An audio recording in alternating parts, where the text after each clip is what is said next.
Halo Sumatera Utara, selamat siang pemirsa. Sumatera Utara kembali hadir menemani Anda memperbarui informasi Anda seputar Sumatera Utara edisi Senin 18 Desember 2023. Bersama dengan saya Muhammad Budi SR, seperti biasa pemirsa tim redaksi kami telah menyiapkan beragam informasi seputar Sumatera Utara dan inilah Sumatera Utara siang ini selengkapnya.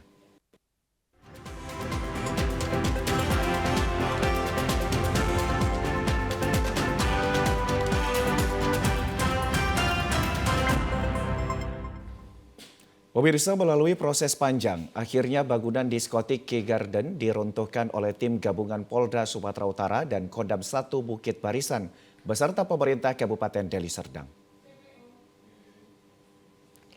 Eksekusi bangunan diskotik yang merupakan tempat hiburan malam milik Syamsul Tarigan ini telah melalui proses panjang setelah ditangkapnya beberapa orang tersangka. Eksekusi bangunan liar yang berkedok sebagai kafe ini sudah sangat meresahkan warga karena merupakan sarang maksiat tempat hiburan malam dan pusat peredaran narkotika di wilayah Kota Binjai, Kabupaten Langkat, dan Kabupaten Deli Serdang. Akhirnya dengan kerjasama yang baik dari berbagai pihak, aparat penegak hukum dan pemerintah, tersangka utama yang merupakan pemilik lokasi hiburan malam Syamsul Tarigan berhasil diringkus oleh aparat penegak hukum. Setelah dilakukan pengecekan langsung ke lokasi, ternyata tempat hiburan malam ini hanya memiliki izin kafe dan Dinas Perizinan Sumatera Utara mencabut izin tersebut karena merupakan sarang maksiat. Eksekusi bangunan diskotik ini dilakukan dengan menggunakan alat berat yang menghancurkan seluruh bangunan agar tidak bisa beroperasi kembali. Puluhan petugas gabungan yang berasal dari aparat Kepolisian Polda Sumatera Utara, TNI Kodam 1 Bukit Barisan, Satpol PP dan Dinas Perizinan Sumatera Utara turun ke lokasi untuk merobohkan bangunan yang sudah sangat meresahkan tersebut. Kepala Bagian Operasional Polrestabes Medan, Yasir Ahbadi mengatakan, penertiban bangunan diskotik ini merupakan tindakan terpadu guna pemberantasan narkoba bersama seluruh stakeholder karena sudah sangat meresahkan dan merusak generasi bangsa. Pemerintah dan juga instansi terkait, termasuk juga dengan TNI, Pangdam, dan Kapolda sudah pernah juga melakukan penggerbekan di tempat ini dan juga ditemukan adanya penyalahgunaan narkoba di sini. Sebelumnya sudah dilakukan penyegelan oleh Provinsi Sumatera Utara karena mereka tidak memiliki izin untuk menjadikan tempat ini sebagai tempat diskotik dan penyegelan. Dilakukan pencabutan IMB oleh pemerintah Kabupaten Deli Serdang. Usai pelaksanaan eksekusi bangunan, lokasi diskotik dan tempat hiburan malam ini disegel oleh aparat gabungan agar tidak beroperasi kembali. Pemirsa, Dinas Kesehatan Kota Sibolga mengklaim angka kasus anak balita stunting di Kota Sibolga masih dalam kategori tinggi. Dengan demikian diperlukan kerja keras semua pihak untuk menurunkannya.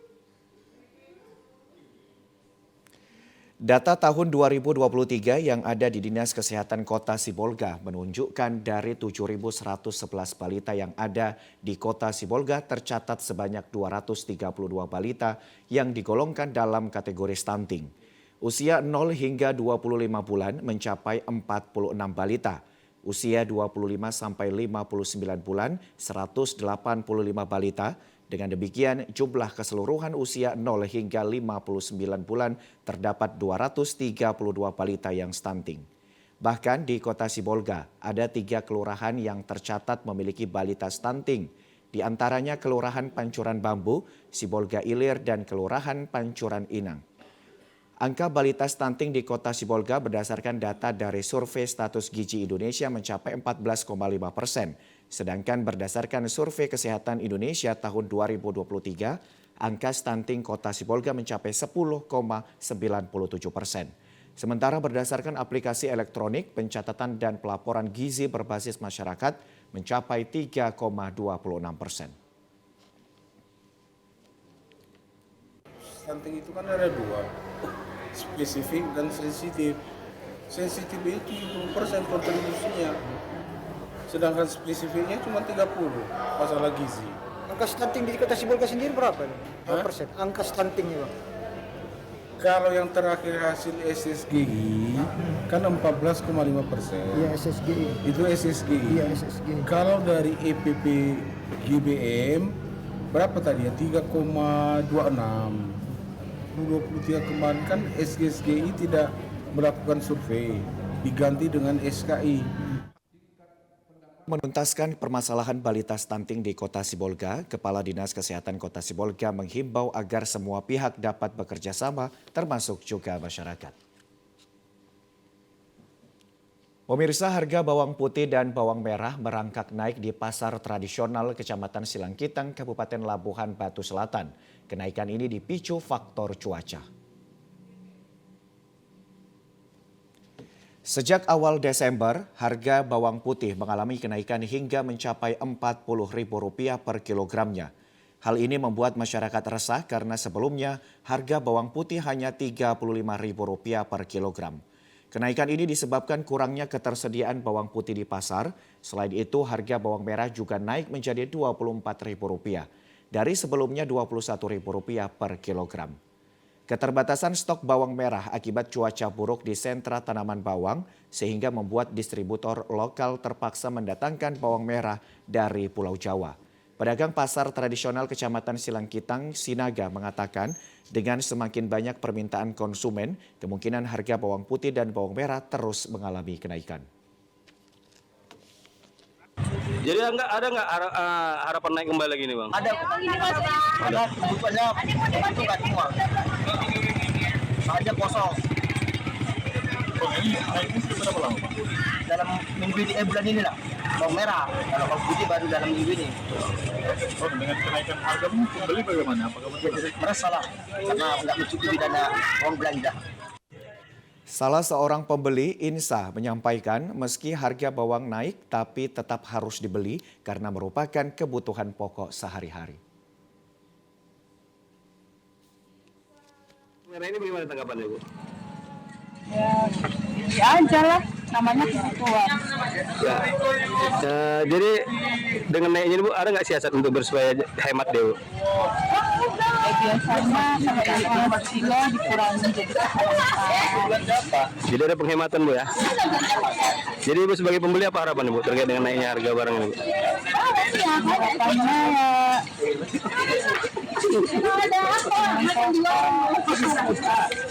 normal lagi lah. Selain kenaikan harga bawang merah dan bawang putih, harga sayuran di pasar tradisional Kecamatan Silangkitang juga mengalami kenaikan. Sementara itu harga cabai merah dan rawit turun sebesar Rp10.000 per kilogramnya. Pemirsa, jelang Natal 2023 dan Tahun Baru 2024, Perum Bulog Kansilok Kabanjahe memastikan stok beras pemerintah aman dan menjamin kebutuhan beras tersedia untuk masyarakat. Bulog Kabanjahe menjamin cadangan beras pemerintah aman untuk kebutuhan Natal dan Tahun Baru atau Nataru. Jumlah pasokan beras di gudang Bulog Sumbul di Kabanjahe, Kabupaten Karo mencapai 500 ton. Nantinya akan disiapkan untuk memenuhi kebutuhan bagi masyarakat di 3 kabupaten. Sesuai dengan wilayahnya, Bulog Kabanjahe merupakan pusat penyaluran beras untuk Kabupaten Karo, Dairi, dan Pakpak Barat. Pendistribusian, penyimpanan maupun penyaluran beras sesuai dengan jadwal dan stok beras ini juga untuk operasi pasar nantinya. Kepala Kansilok Kabanjahe, Eko Radityo menjelaskan masyarakat tidak perlu khawatir, Bulog menjamin kebutuhan beras tersedia jelang Nataru. Saat ini sedang disalurkan beras bantuan pangan tambahan untuk bulan Desember 2023. Stok dan penyaluran aman sampai dengan tahun depan guna mempertahankan stabilitas harga beras di masyarakat. Pihaknya melakukan pemantauan intensif terkait harga beras. Dari Badan Pangan Nasional untuk penyaluran bantuan pangan alokasi Desember. Ini mudah-mudahan di minggu kedua Desember kita udah selesai. Jadi nanti udah selesai bantuan masyarakat bisa terima. Kita bisa fokus lagi ke penyaluran SPHP nanti. Jadi semuanya berjalan seiringan serempak. Kita antisipasi dari segala sisi lah untuk ketersediaan berasnya. Berarti ketersediaan beras untuk 3 kabupaten kota ini masih kita cover ya? Insya Allah sangat aman. Untuk operasi pasar, pihak Bulog Kabanjahe akan bekerjasama dengan Pemkab Karo, Dairi, dan Pakpak Barat. Jumlah penyaluran dan operasi pasar sesuai kebutuhan atau permintaan masing-masing Pemkab. Pemirsa, informasi lainnya akan kami hadirkan sesaat lagi. Tetaplah bersama kami.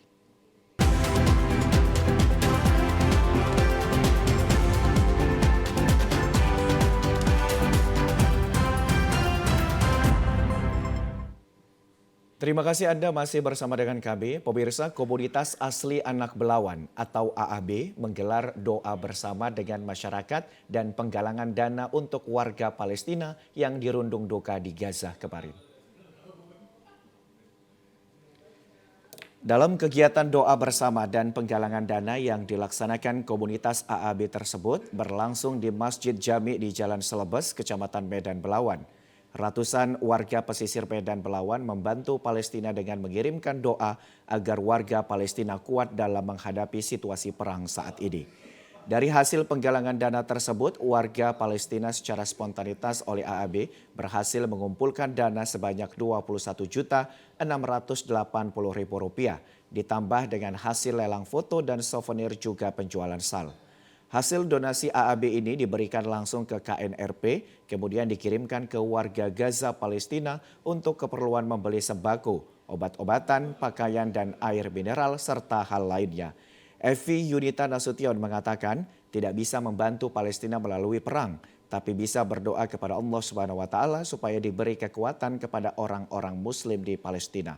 Dalam acara doa bersama kepada masyarakat yang terdiri dari beberapa organisasi kepemudaan, mahasiswa, tokoh agama, tokoh masyarakat, tergabung AAB melalui doa bersama dan penggalangan donasi untuk kita harapkan menjadi berkah serta bermanfaat.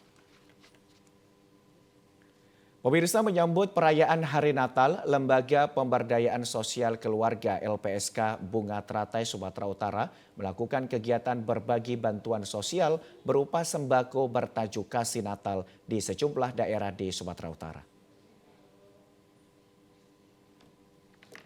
Setelah membagikan bantuan sosial di kawasan Tapaduli dan Padang Sedempuan, LPSK Bunga Teratai juga membagikan sembako kepada para lansia di Kota Medan. Puluhan lansia tampak mengantri di klinik Meta Jalan Sekera, Kecamatan Medan Perjuangan, Kota Medan kemarin guna mendapatkan bantuan sosial berupa sembako, yakni beras, minyak goreng, gula, hingga kopi yang dibagikan secara gratis oleh Lembaga Pemberdayaan Sosial Keluarga Bunga Teratai Sumut. Kegiatan berbagi kasih menjelang perayaan Natal ini disebut melakukan secara rutin setiap menjelang perayaan Hari Besar Keagamaan. Berbagi bantuan sosial kepada para lansia dan masyarakat ekonomi lemah menjadi fokus LPSK Bunga Teratai selama ini sebagai wujud membantu pemerintah dalam mengatasi kesenjangan sosial. Ketua Umum LPSK Bunga Teratai Sumut, Erlianto Harahap mengatakan kegiatan berbagi bantuan sosial ini juga diharapkan mampu mendorong para donatur dan warga yang memiliki harta berlebih untuk turut serta membantu warga lainnya yang kekurangan. Kegiatan kita Safari Natal. Ya, Safari Natal ini udah keliling kita, lebih kurang 350 paket. Tadinya rencana 300. Nah, ini kita sudah berbagi kepada kaum duafa, baik yang stroke, yang lumpuh maupun yang sakit tadi. Ini suster yang belum kita bagi, tapi kita akan bagi juga suster di sini. Ya, kegiatan ini setiap tahunnya kita lakukan.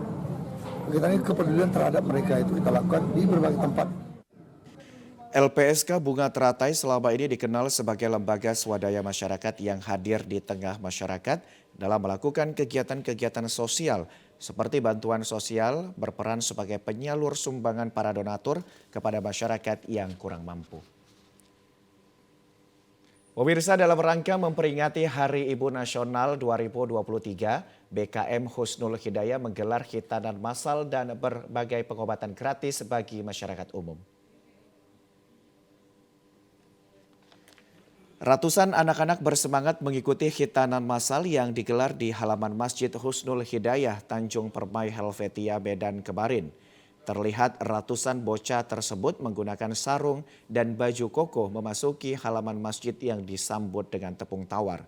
Kegiatan ini merupakan serangkaian acara yang digelar BKM Husnul Hidayah dalam rangka memperingati Hari Ibu Nasional 2023. Selain khitanan massal, acara ini juga menyediakan pengobatan gratis seperti pemeriksaan jantung, pemeriksaan penyakit dalam, serta pengobatan gigi yang diperuntukkan untuk masyarakat umum khususnya anak-anak yatim piatu dan para kaum duafa.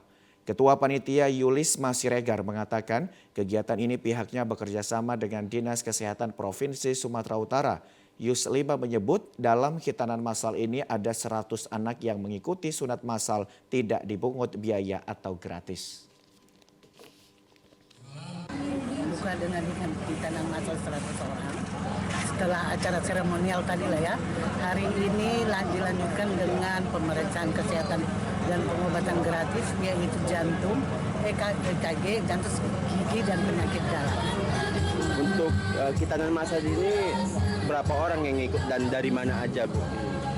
Berjumlah 100 orang, terus pesertanya itu dari sekitar komplek ini. Salah satu orang tua, Endi, menyebut bahwa dirinya menyambut baik acara yang digelar pihak BKM Masjid. Dirinya pun berharap agar kegiatan bakti sosial ini rutin diselenggarakan agar bisa membantu masyarakat sekitar. Ada Pak mengenai khitanan massal ini seperti apa? Ya, saya mengucapkan syukur, terima kasih banyak kepada pihak yang menyelenggarakan khitanan massal ini karena banyak pihak-pihak yang membutuhkannya dan saya harap kedepannya seperti hal seperti ini bisa dikembangkan lebih banyak lagi lah. Ini siapa yang dibawa Pak? Anak. Yang keberapa? Pertama. Gimana reaksi dia Pak? Ya sangat tertarik ya, karena dia sangat memang senang sekali pengen sunat gitu di Pantika Senam, gue sekali disunat ya gitu. Pemirsa, informasi lainnya akan kami hadirkan sesaat lagi. Tetaplah bersama kami di Sumatera Utara hari ini.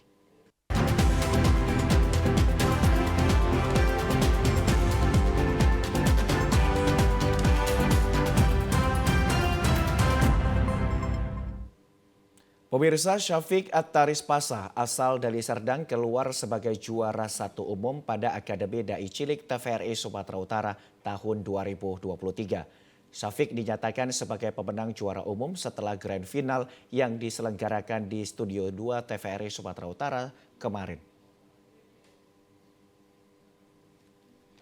Setelah berlangsung selama 1 tahun sejak bulan Januari, event Akademi Dai Cilik TVRI Sumatera Utara yang diikuti 140 dai-dai cilik dari berbagai daerah di Sumatera Utara. Hari ini merupakan puncak grand final yang berlangsung di Studio 2 TVRI Sumatera Utara sejak pagi hingga siang kemarin.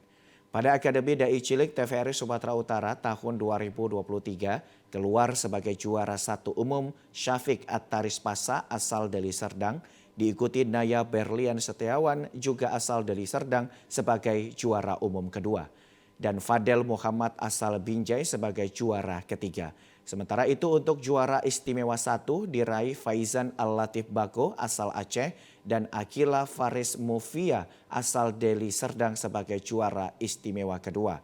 Sedangkan untuk juara harapan 1 Yumna Rahadatul Aish asal Pematang Siantar serta Diwais Al-Fatih Asyari Samosir asal Tanjung Balai sebagai juara harapan 2 dan Fafian Al-Abrori Tonga sebagai juara harapan ketiga. Para pemenang ini selain menerima uang pembinaan dari TVRI Sumatera Utara dan Pemprov Sumatera Utara juga menerima voucher paket umroh dari Bank Sumut Syariah. Direktur Utama Bank Sumut, Babai Parit Wasdi menyampaikan Akademi Dai Cilik TVRI Sumatera Utara tahun 2023 sangat menarik. Menurutnya apa yang ditampilkan dai-dai ini baik dari konten pemaparan dan isinya sangat bagus. Bank Sumut akan terus mensupport kegiatan Akademi Dai Cilik untuk tahun depan. Dai Cilik tahun 2023 sungguh luar biasa. Jadi ini bagaimana TPRI bekerjasama dengan yang lain-lainnya dengan Bank Sumut. Dari Bank Sumut terutama unit usaha syariah gitu ya. Ini sangat tepat kita akan mensupport kegiatan ini di tahun depan. Akan kita support kegiatan Dai Cilik ini karena ini sebagai bagian untuk mencerdaskan kehidupan bangsa, mendidik anak-anak kita menjadi lebih baik lagi, lebih hebat lagi. Dan tadi topik sangat bagus itu menjadikan para dai calon pimpinan bangsa. Sementara Ramadhani Lubis, Kabiro Kesra mewakili PJ Gubernur Sumatera Utara menyampaikan pesan PJ Gubernur Sumatera Utara Hasanuddin bahwa kegiatan ini sangat positif dan sangat penting sekali. Untuk itu disampaikan Pemprov Sumut sangat mengapresiasi dan akan mendukung terus Akademi Dai Cilik untuk tahun depan. tetap mensupport kegiatan-kegiatan seperti ini, dan juga beliau berpesan semoga kita tetap menjadi orang-orang yang beruntung atau jangan sempat menjadi orang-orang yang merugi bahkan celaka, yaitu apa?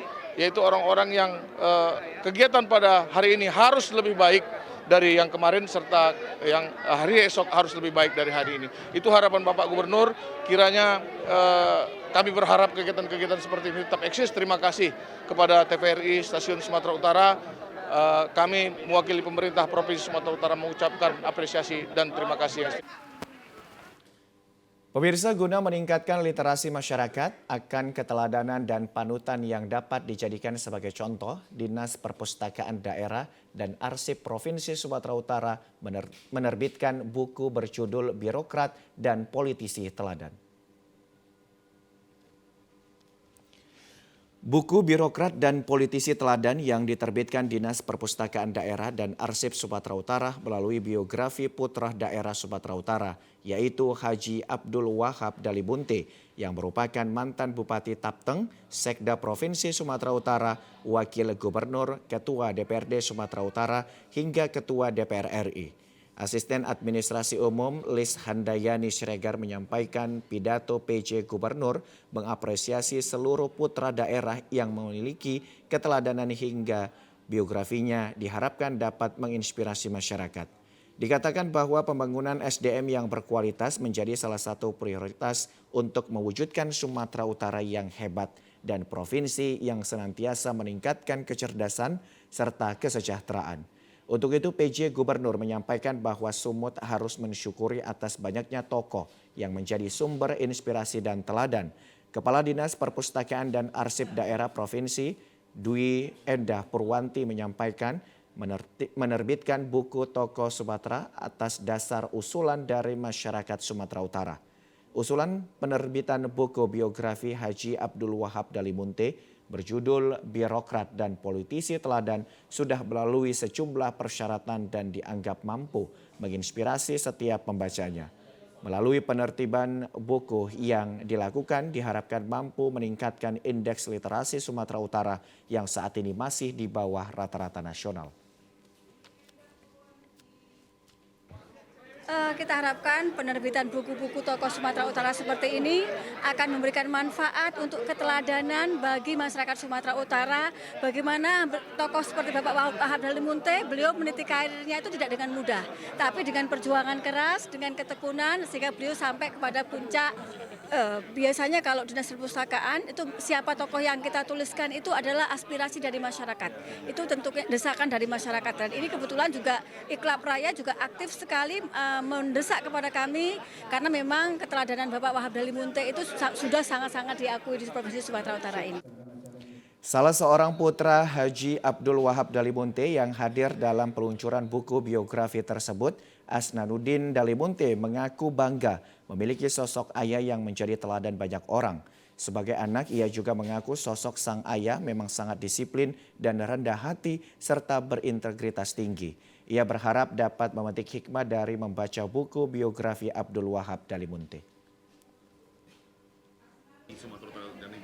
Alhamdulillah dengan terbitnya buku ini kami keluarga merasa bersyukur atas apresiasi pemerintah Provinsi Sumatera Utara, dalam hal ini Dinas Perpustakaan yang telah menerbitkan buku biografi orang tua kami untuk sebagai literasi bagi kaum muda, untuk bacaan mereka tentang keteladanan seorang tokoh politisi DPR RI dan sebagai seorang PNS. Ya pemirsa, informasi tadi menutup perjumpaan kita pada program Sumatera Utara hari ini. Saya Muhammad Budi SR beserta seluruh kerabat kerja yang bertugas pamit undur diri dari hadapan Anda. Selamat siang dan sampai jumpa.